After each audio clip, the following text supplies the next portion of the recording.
Isang Chinese national na hinihinalang espiya at 2 kasabwat na Pinoy ang arestado ng Armed Forces of the Philippines at ng National Bureau of Investigation. Ayon sa AFP, ang naturang Chinese ay graduate ng People's Liberation Army University of Science and Technology na kolehiyong kontrolado ng PLA o militar ng China. Humigit kumulang 5 taon na raw namamalagi sa Pilipinas ang Chinese na lalaki. Pinangunahan nito ang pagbisita sa mga lugar kung nasaan naroon ang Enhanced Defense Cooperation Agreement o EDCA sites.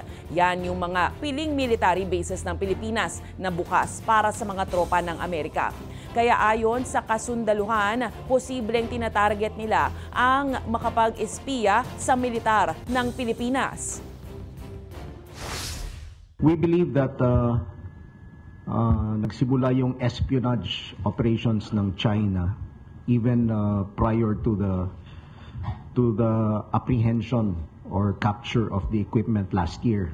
But nakita po natin na just recently, very recently, yung paggamit po nila nitong mga equipment na ito. Meron na ho silang mapa kung saan iikot. In fact, ang plano ho nila pagkatapos nilang maiikot yung buong Luzon, ang next target ho nila yung buong Visayas at Mindanao naman.